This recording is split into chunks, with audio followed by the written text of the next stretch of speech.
जिंदाबाद जिंदाबाद जिंदाबाद राजधानी जिंदाबाद जिंदाबाद जिंदाबाद। भारत माता की जय राजधानी भारत माता की जय भारत माता की जय। नरेंद्र मोदी जिंदाबाद जिंदाबाद जिंदाबाद नरेंद्र मोदी जिंदाबाद। जिंदाबाद जिंदाबाद। आज शिक्षा में आयोजित इस विशाल सबके लिए जो अभिनंदन समारोह ये रखा गया है, इस अभिनंदन समारोह में मंच पर आसीन हम सब लोगों ने अभी उनको दूसरी बार लोकसभा में सबसे अधिक मतों से, पांचों लोकसभा में सबसे अधिक मतों से उनको यहां से विजयश्री मिली। आप सबके अत्यंत प्रिय भारत सरकार के पूर्व मंत्री, हमारे बहुत वरिष्ठ नेता, नैनीताल उधम सिंह नगर लोकसभा के लोकप्रिय सांसद आदरणीय अजय भट्ट जी, और आज के इस विशाल कार्यक्रम के संयोजक आप सबके बीच में, जिन्होंने किच्छा विधानसभा का पहले 2 बार प्रतिनिधित्व किया, और आज भी जैसा आदरणीय अजय भट्ट जी ने बताया कि एक सक्रिय विधायक से भी ज्यादा इस क्षेत्र को आगे बढ़ाने के लिए काम करते हैं।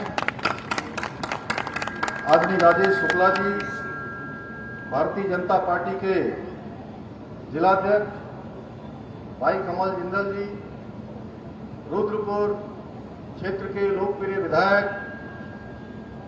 भाई शिव अरोड़ा जी, काशीपुर के जिलाध्यक्ष भाई गुंजन सुखीजा जी, पूर्व विधायक जसपुर आदरणीय डॉक्टर शैलेंद्र मोहन सिंघल जी, पूर्व विधायक नानकमता भाई डॉक्टर प्रेम सिंह राणा जी, मंडल अध्यक्ष मनमोहन सक्सेना जी जो आज के कार्यक्रम के लिए अध्यक्ष हैं। हमारे साथ उत्तराखंड सरकार में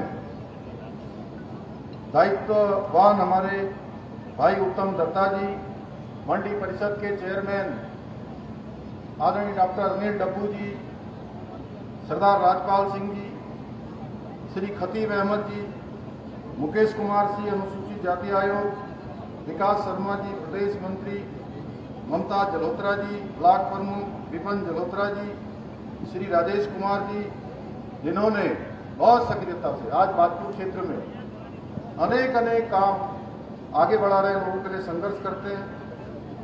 भाई विवेक सक्सेना जी, पूर्व जिलाध्यक्ष, पुष्कर काला जी, हमारे प्रभारी श्री कमलेंद्र श्रीवाल जी, श्री मूलचंद राठौर जी, श्रीमती हरविंदर कौर जी एवं मंच पर आसीन धर्मा जायसवाल जी समेत सभी हमारे पदाधिकारीगण, सभी वरिष्ठ नेतागण और इस अभिनंदन समारोह में विशाल संख्या में आए हुए सभी मेरे बड़े बुजुर्ग, सभी उपस्थित माताएं बहनें, सभी मेरे नौजवान साथियों, उपस्थित हमारे पत्रकार मित्रों, छायाकार बंधुओं, मीडिया के हमारे सभी मित्र, सच में आज आपने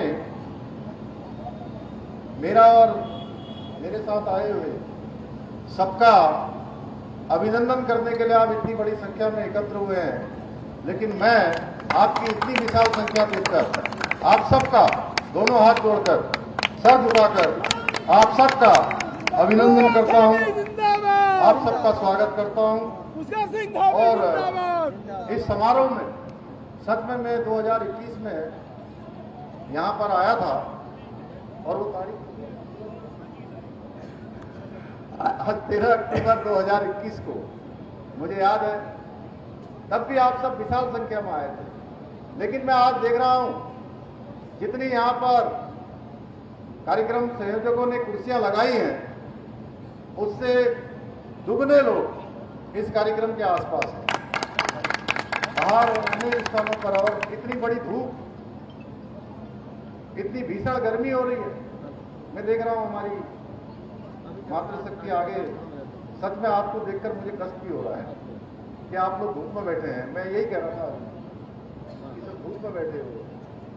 आप सबको मैं प्रणाम करता हूं, आपके इस प्रेम को और इतना प्रेम, अपनापन और मान सम्मान देने के लिए मैं अपने सभी बुजुर्गों का, माताओं बहनों का, सभी नौजवान साथियों का, हमारे मीडिया के बंधुओं का भी दिल से आप सबका आभार व्यक्त करता हूं कि गर्मी में भी आप गर्मी का एहसास नहीं होने दे रहे किसी को। आप सभी के लिए और मेरे लिए विशेषकर से, और हमारे जो युवा साथी हैं, मैं उनकी नारेबाजी देख रहा हूं, मुझे भी चुप करवाना पड़ रहा है। अपनी भर्ती जब भाषण दे रहे थे तो मुझे लगा कि उनको मुझे, अभी मैंने आपका नाम इसलिए दे दिया कि आप मुझे भी रोक दो। तो जब आदरणीय भट्टी जब भाषण दे रहे थे तो हमारे युवा साथियों का जोश और उत्साह देखकर सच में मुझे बहुत खुशी हो रही थी। मुझे बहुत प्रसन्नता हो रही है कि आप सबका इतना जोश, इतनी ऊर्जा आपके अंदर है, और आज सबके चेहरे पर जो खुशी की झलक है उसे देखकर मैं समझ सकता हूं कि वास्तव में शिक्षा में ऐतिहासिक काम हो रहे हैं, ऐतिहासिक काम हो रहे हैं। शुक्ला जी ने बहुत विस्तार से बताया। यहाँ पर एम्स खुल गया और 2025 में एम्स चालू होने वाला है। यहाँ मॉडल कॉलेज बन गया, हाईटेक बस अड्डा बन गया।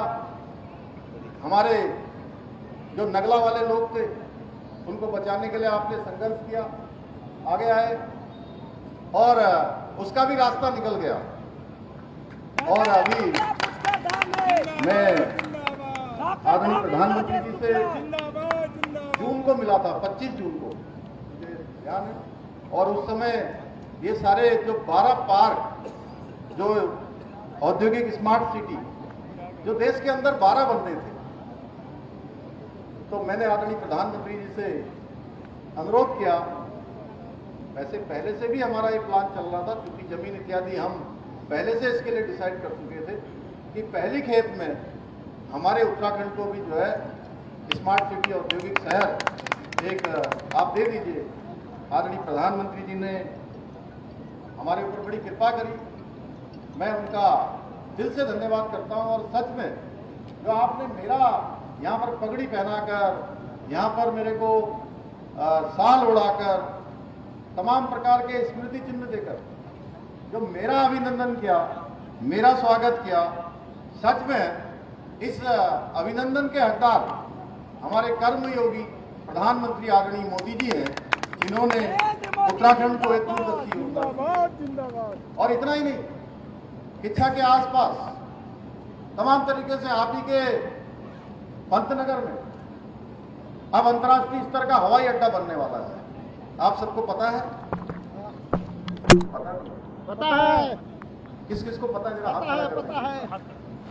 चलिए, बहुत लोगों को पता है। तो हमारे यहाँ पर ही अभी यहाँ से कुछ 10-12 किलोमीटर की दूरी होगी। कितना? 10 किलोमीटर हो गया।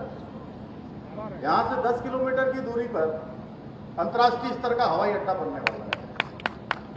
और उस हवाई अड्डे के बनने से शुक्ला जी तो बहुत पहले से, जब पहली बार विधायक के रूप में गए थे, तब से लगातार यहाँ प्रयास कर रहे हैं। हमारे शिव अरोड़ा जी कर रहे हैं, और आदरणीय भट्ट जी तो भारत सरकार की सारी मीटिंगों में इसकी बात करते हैं। अभी नई हमारी मोनिका जी यहाँ आई, मोनिका ही नाम है एयरपोर्ट की, तो मैं उनसे जब भी मिलता हूँ तो मैं उनसे यही कहता हूँ कि हमने 850 एकड़ जमीन अंतर्राष्ट्रीय हवाई अड्डा बनाने के लिए उत्तराखंड सरकार की तरफ से भारत सरकार को हस्तांतरित कर दी है।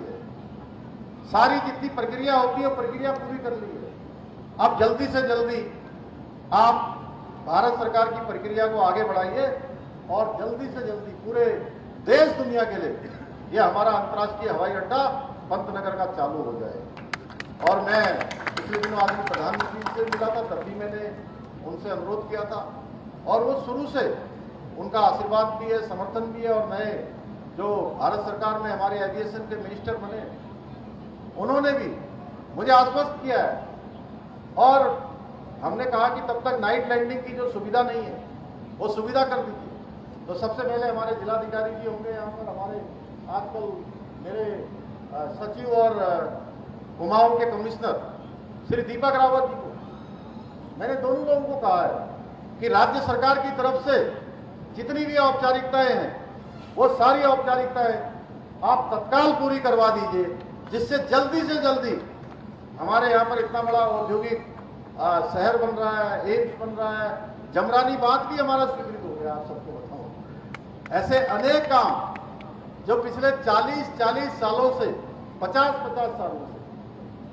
मैं बहुत छोटा था तब मैं सुनता था कि तराई भावर की पानी की समस्या के लिए, पेयजल की समस्या के लिए, सिंचाई की समस्या के लिए, और आज जो हमको कई प्रकार से जो हमारा भूमि का जल स्तर नीचे जा रहा है, जो एक बड़ी समस्या के रूप में हमारे सामने, इस समस्या का हल हो, ये सुनते आए। आप लोगों में से भी बहुत से लोग सुनते होंगे कि जमरानी बांध बनेगा, जमरानी बांध बनेगा, तराई भावर की समस्या का समाधान होगा।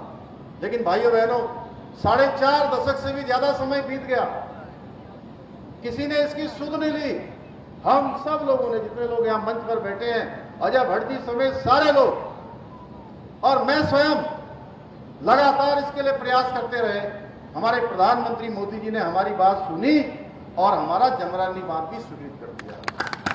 ये काम भी हमारा आगे बढ़ गया। एचएमटी की जमीन, यहां पर एचएमटी की जमीन थी, वो जमीन कितने सालों से पड़ी हुई थी, उसके लिए हम कह रहे थे राज्य सरकार को किसी प्रयोजन के लिए दे दीजिए।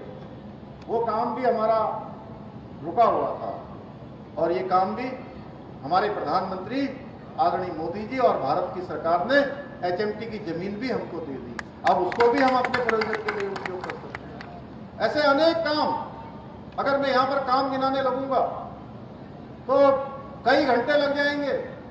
इतनी सारी मीटिंगों में जाता हूं, बैठता हूं और आप सबके आशीर्वाद से अनुभवहीन होते हुए भी, शुक्ला जी ऐसा कह रहे थे, तमाम कामों को आगे बढ़ाने का काम उत्तराखंड राज्य हमारा हिंदुस्तान में नंबर 1 का राज्य बने, हमारे प्रधानमंत्री मोदी जी के मार्गदर्शन में लगातार काम कर रहे हैं। और सच में हमारा काम आगे बढ़ रहा है, तेजी से आगे बढ़ रहा है।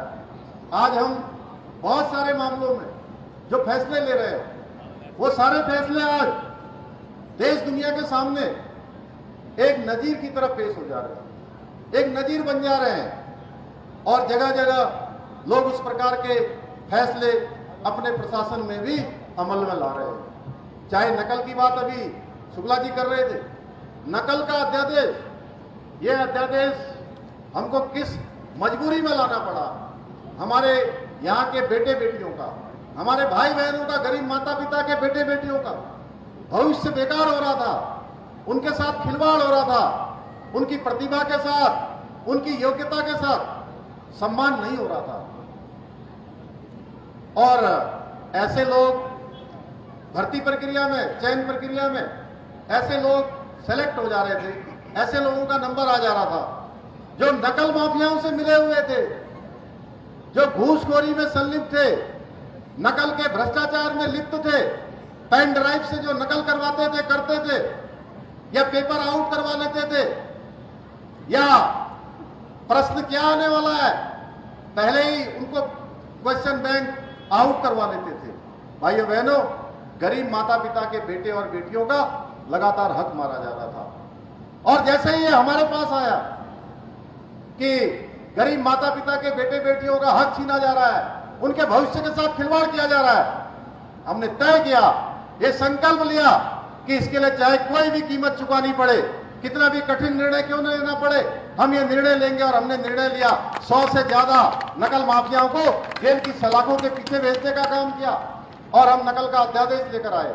यह अध्यादेश है जिसमें हमने उम्र कैद तक की सजा का इसमें प्रावधान कर दिया है और जो भी नकल माफिया होगा वो नकल माफिया, उसको उसकी सारी संपत्ति जब्त करने का भी इसमें हमने प्रावधान कर दिया है।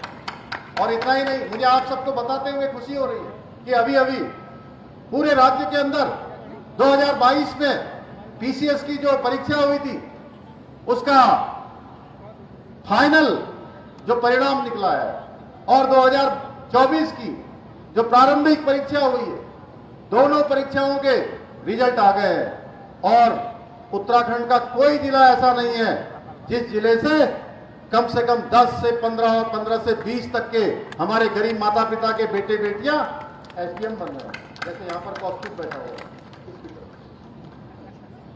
एसडीएम बन रहे हैं, तहसीलदार बन रहे हैं।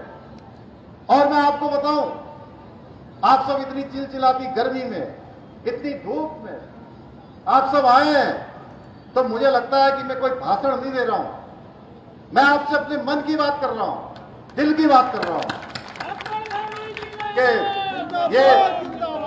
ये नकल का कानून आने के बाद 17,000 से ज्यादा नियुक्तियां अभी तक हमने संपन्न कर दी हैं। 17,000।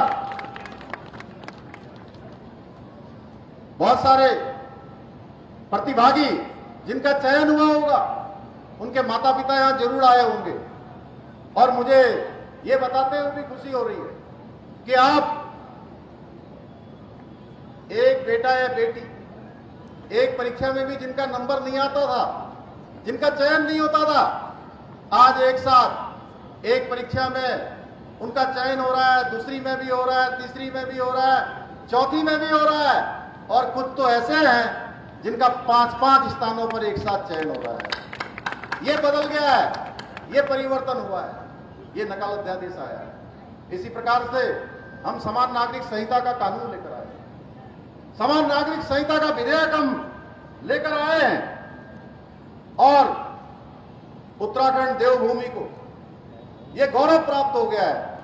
देश की आजादी के बाद उत्तराखंड पहला राज्य है जहां पर समान नागरिक संहिता का विधेयक बनने के बाद बहुत जल्द लागू होने वाला है, एक्ट के रूप में लागू होने वाला है।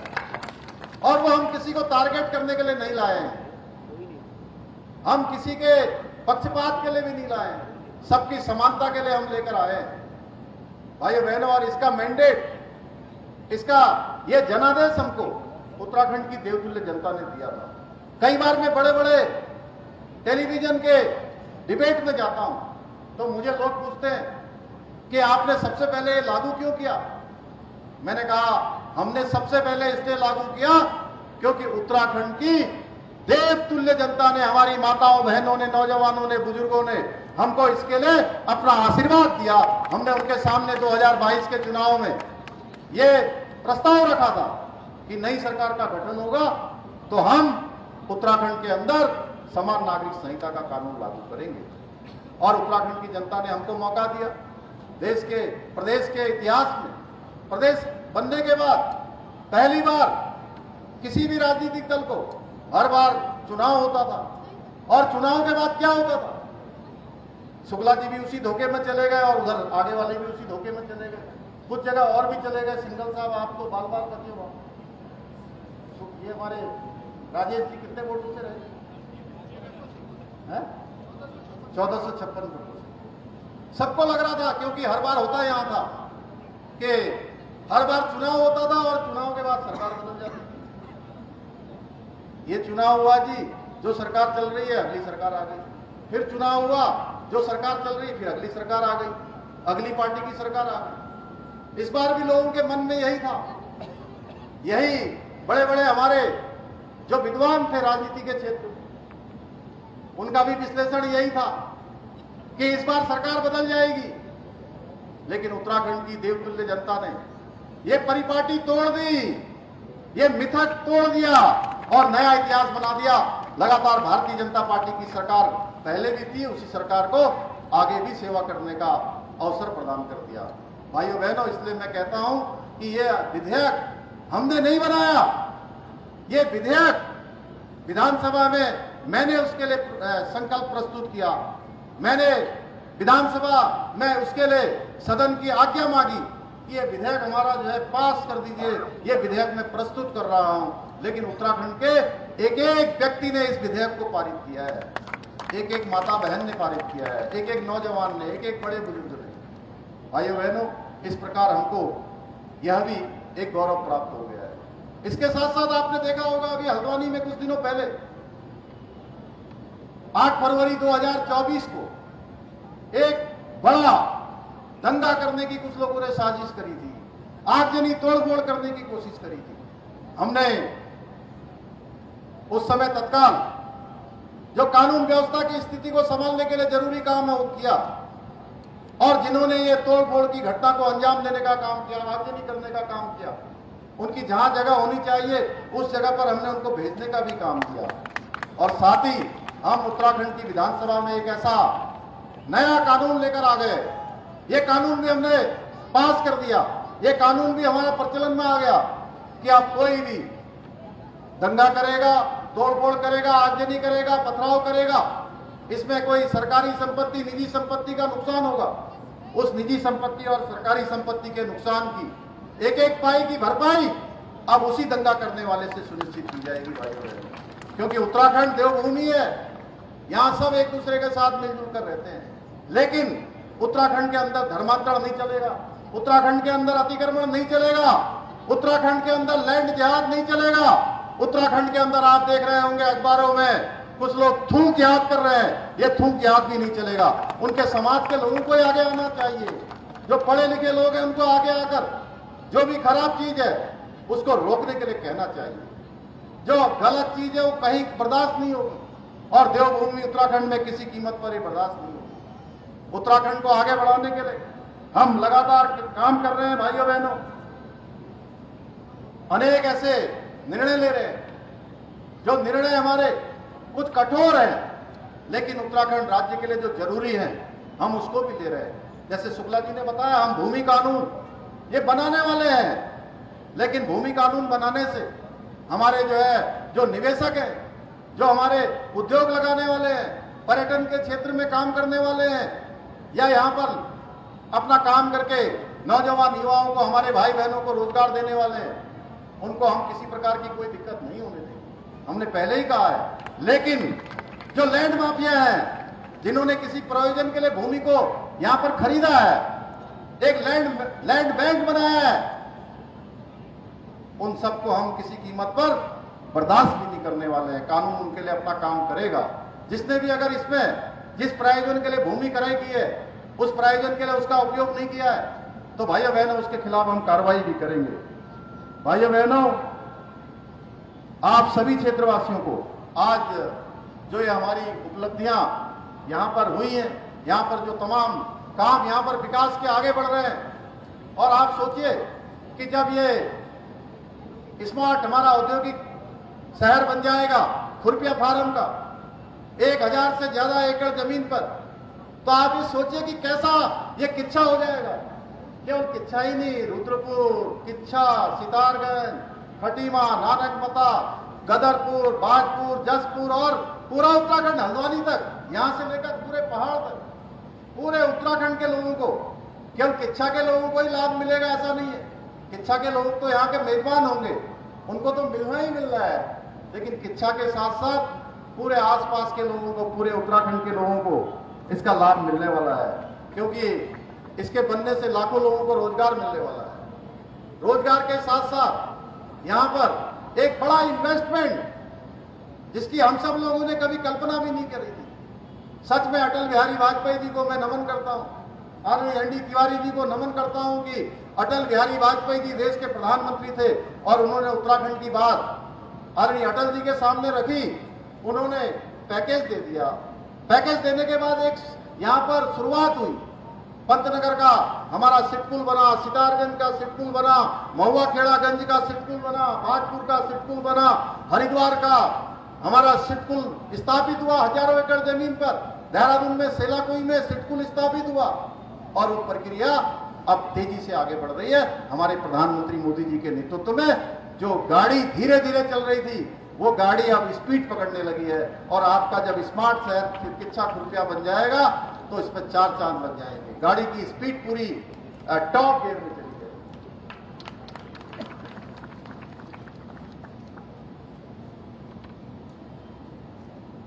भाइयों बहनों, राज्य में अधिक से अधिक रोजगार और उद्योग स्थापित हो, इसके लिए हमारी सरकार इंडस्ट्री फ्रेंडली इकोसिस्टम इसके लिए हमने तैयार किया है। आपने देखा होगा पिछले दिनों हमने अनेक नीतियां बनाई, औद्योगिक नीति बनाई, लॉजिस्टिक नीति बनाई, एमएसएमई की नीति बनाई, स्टार्टअप नीति बनाई, टूरिज्म की नीति बनाई, एग्रीकल्चर में नीति बनाई, हॉर्टिकल्चर में नीति बनाई। लगभग 30 से ज्यादा ऐसी हमने नीतियां बनाई हैं।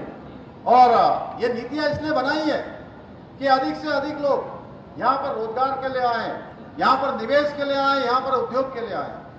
और मैं आप सबसे आज ये भी कहना चाहता हूं, मेरा संकल्प है कि उत्तराखंड के अंदर जो हमारे बेटे बेटियां, हमारे भाई बहन जिन्होंने भी अपनी शिक्षा पूरी कर ली है, कोई कोर्स कर लिया है और वो कोई काम करना चाहते हैं, उन्होंने अपना प्रशिक्षण पूरा कर लिया है, एक भी हमारा नौजवान युवा भाई बहन हमारे प्रदेश से बाहर न जाए, उनको प्रदेश के अंदर ही रोजगार मिले।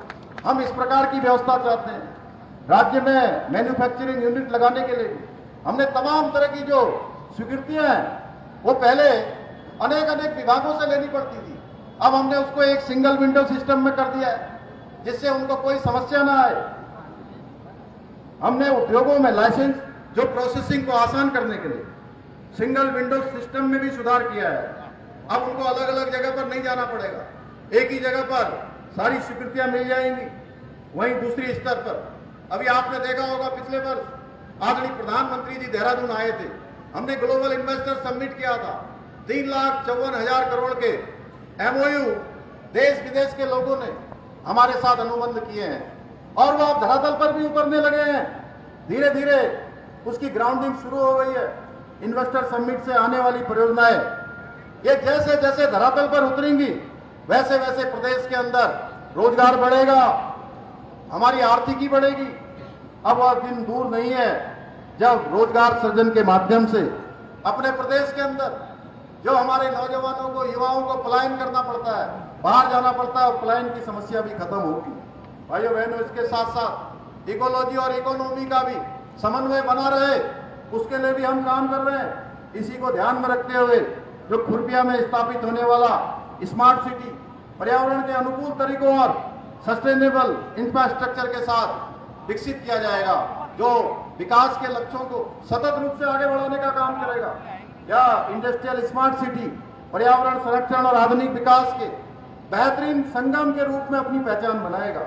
भाइयों बहनों, हमारी सरकार विकल्प रहित संकल्प के अपने मूल मंत्र के साथ काम करते हुए एक ऐसा विकसित उत्तराखंड, समृद्ध उत्तराखंड बनाने का प्रयास कर रही है जिससे औद्योगिक, तकनीकी और आर्थिक क्षेत्र में, हर क्षेत्र में उत्तराखंड हमारा अग्रणी राज्य बने, पूरे हिंदुस्तान का श्रेष्ठ राज्य बने।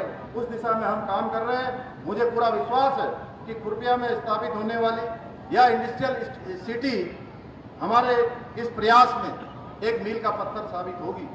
मैं आज के अवसर पर, चूंकि बहुत सारे प्रस्ताव आदरणीय अजय भट्ट जी ने कहा कि यहाँ की रोड जो रह गई है जिसको शिव अरोड़ा जी ने चूंकि एक विधायक के नाते उन्होंने अपने विधानसभा का प्रस्ताव दिया होगा, उस रोड को आगे बढ़ाने के लिए शुक्ला जी ने भी कहा है, आदरणीय भट्ट जी ने भी कहा है, उसको हम आगे बढ़ाएंगे, उसको जो है उसको स्वीकृत करेंगे।